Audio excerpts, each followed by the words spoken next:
Eu acho que uma das aplicações mais importantes das leis dos grandes números para a estatística é quando a gente quer estimar, né, a função de probabilidade acumulada empírica através de um conjunto de observações. Vamos entender então o que acontece nesse cenário.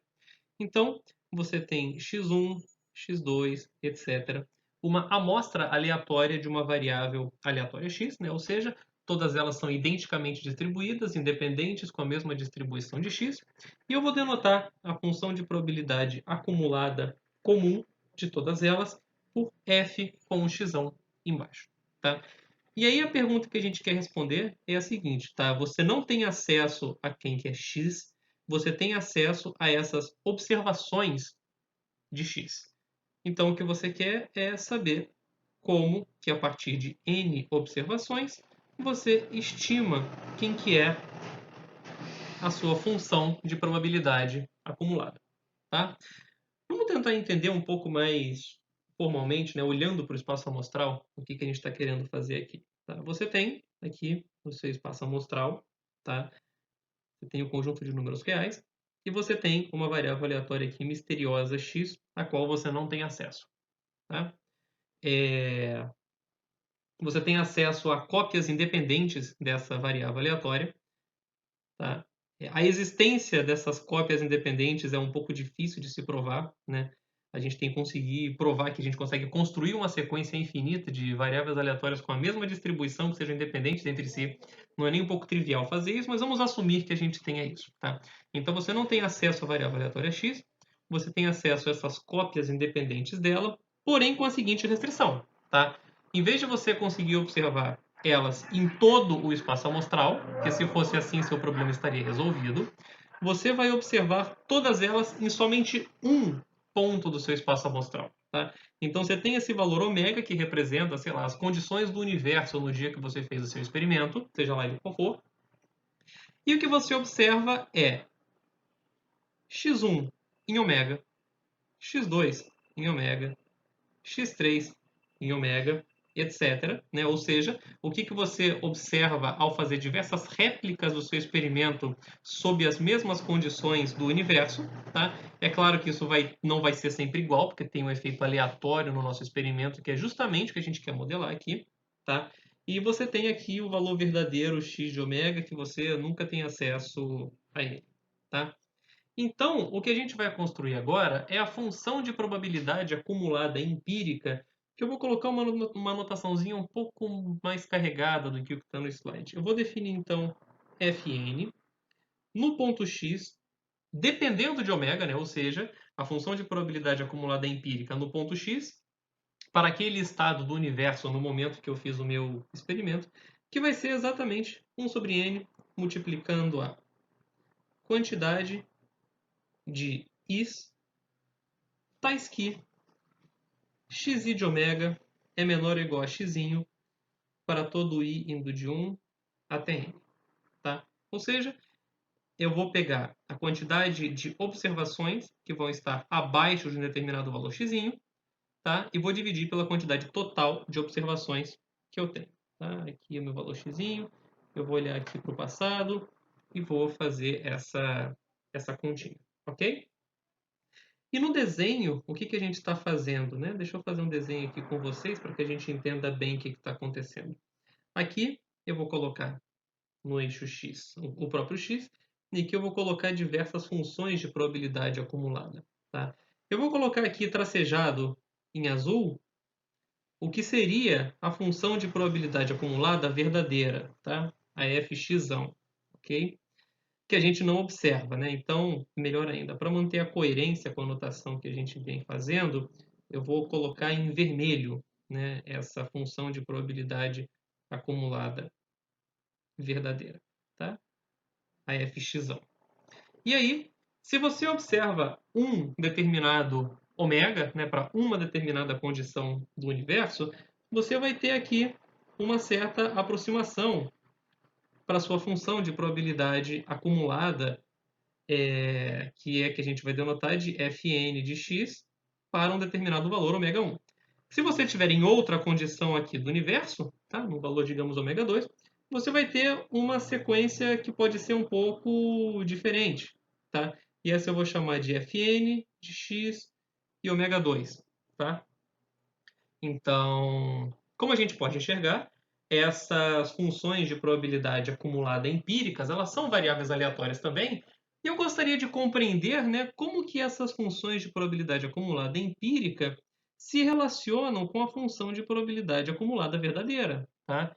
Que idealmente eu gostaria muito de que, à medida que meu número de amostras aumenta, eu estivesse cada vez mais perto da minha acumulada verdadeira. E é exatamente isso que a gente vai provar aqui. Tá? Então vamos fazer o seguinte: fixa um determinado valor x0 aqui. Tá? Então eu vou fixar um valor x0.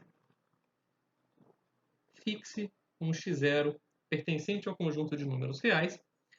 Então, quando a gente fixa esse valor x0, a gente nota que Fn de x0 e ômega é uma variável aleatória, tá?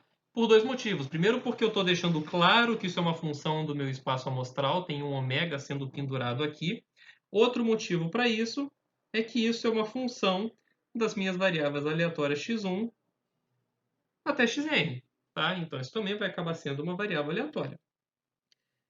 Para provar que de fato vale essa convergência quase certa que está aí no slide, eu vou escrever Fn de x0 ômega da seguinte forma, tá?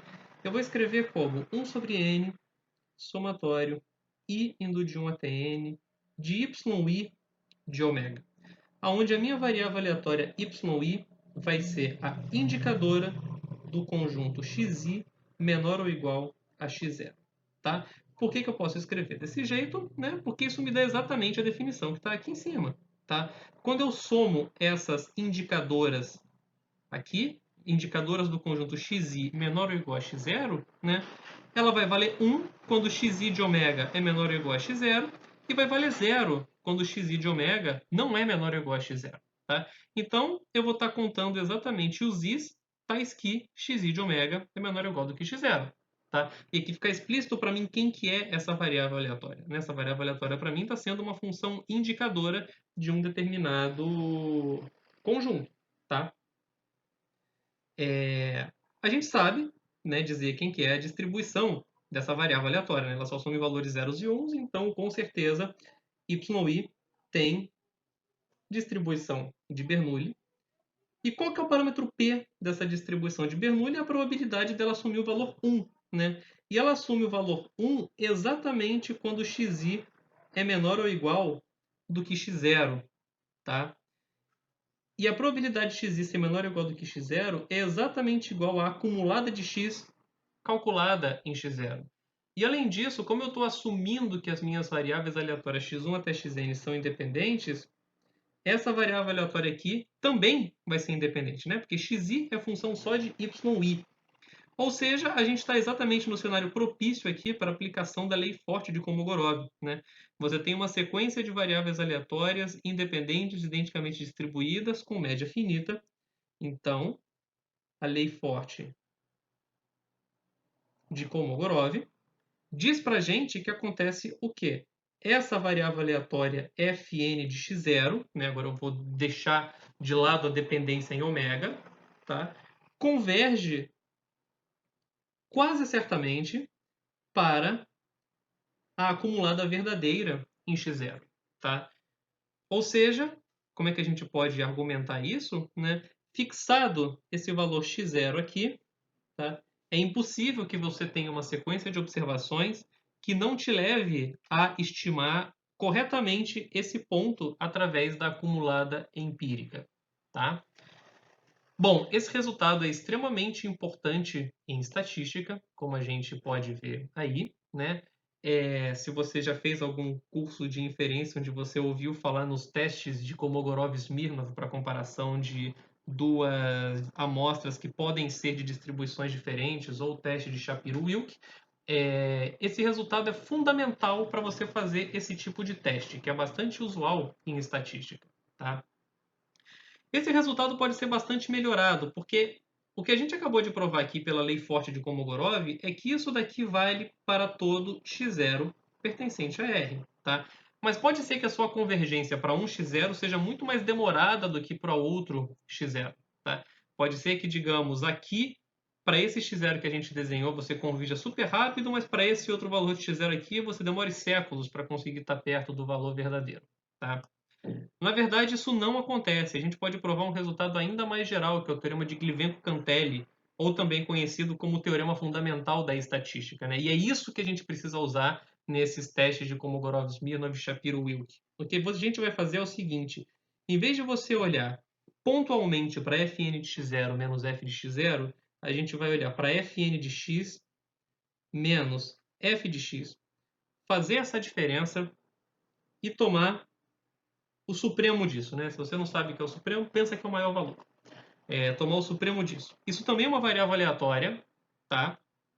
E isso vai para zero também, quase certamente, tá?